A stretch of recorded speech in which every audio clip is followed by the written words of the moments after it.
Last month, I reviewed the first issue of Daniel Warren Johnson's newest comic series, The Moon is Following Us. While I did love its world, concepts, and characters, I did not recommend it to newer readers or to those who know Johnson simply through his Transformers comic run. In that video, I said newcomers should wait a little while before diving into the series so that there would be a little more groundwork to be laid, and issue 2 works double time to lay that groundwork.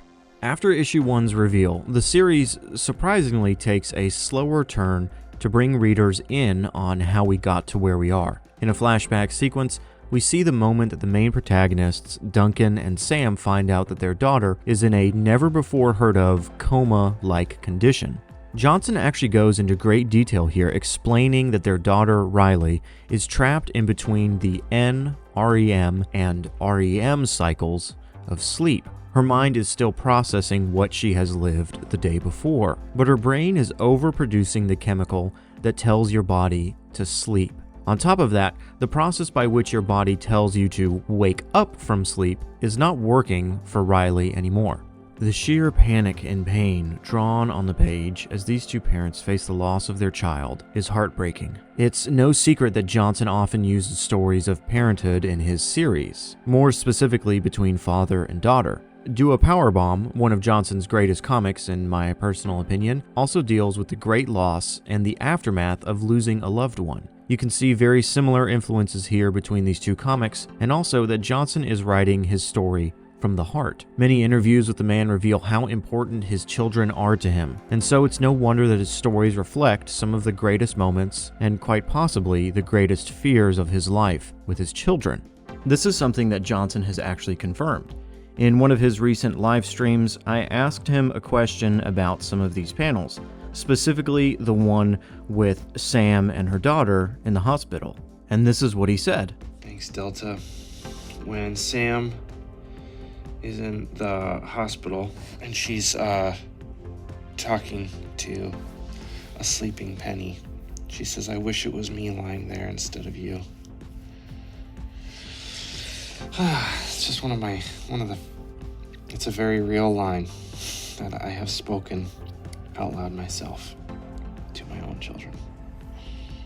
As issue 2 goes on, we are given even more detail into how exactly this world works. Tash Severin, the wizard from issue 1, arrives and takes Duncan and Sam inside of Riley's mind to explain to them how the dream world works. There is a parasite growing in Riley's mind that is taking over, the Cascade. But Riley's mind is fighting back with the Resistance, a band of magical characters and creatures that are a mix of Riley's memories and her imagination. Duncan and Sam are obviously confused and very frustrated by everything going on, and the comic does a great job allowing us to tag along with them, as issue 1 was nothing short of an acid trip with too many questions to be answered. In fact, while the crazy characters and excellently drawn action scenes may seem like the focal point of this series, the more realistic moments are what stand out to me. Sam arguing and accusing the doctors of not caring for her little girl as Duncan tries to console her. The couple weeping on the hospital steps because they've been told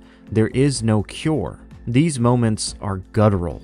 They are real-life moments that any reader can feel the impact of. You may not be able to fully relate to the loss of a child or the helplessness of an unknown diagnosis, but as a human being with a soul, you can feel the insurmountable weight of crushing dread that's fallen upon these parents.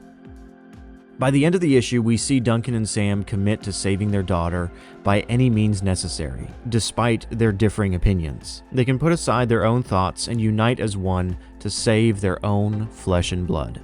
Originally, after reading issue 2, I had thought that this would have worked better as the premiere issue, but now with some time to think it over, I can't help but praise the direction of this ordering.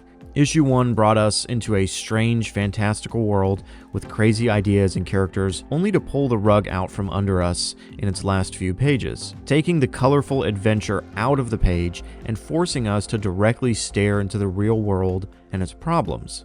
Issue 2 picks up with that concept and asks us to bear the weight of parenthood and uncertainty through Duncan and Sam, and by the end, it allows us a break in the melancholy by bringing the adventure back to the forefront.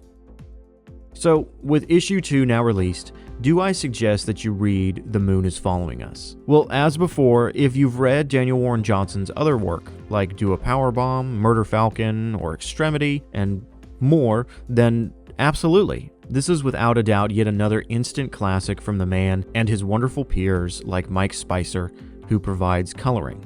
Now, if you know Daniel Warren Johnson only through his work on Transformers, but are interested in his other work, I would not suggest starting with this.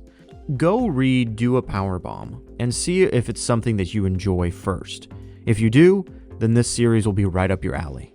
I'm hoping that by issue 3, we will really be at an even better place with a story to really invite in new readers. Although this is just my opinion. First and second printings of issue 1 and 2 sold out on day 1 of release, meaning that audiences all over have been loving the series so far. And don't get me wrong, I love it too. But most of you here on my channel come to watch my Transformers content, and so I want to keep your interests in mind. That being said, did you know I have a secondary channel that's for non-Transformers related comics? It's quite small, and I've only been uploading some shorts to the channel, but if you're at all interested on my thoughts on other comic books, then I'd appreciate you checking it out. My main focus is still this channel, so don't worry, more Transformers content is on the way. Thanks as always for watching, guys, and I'll see you on the next video.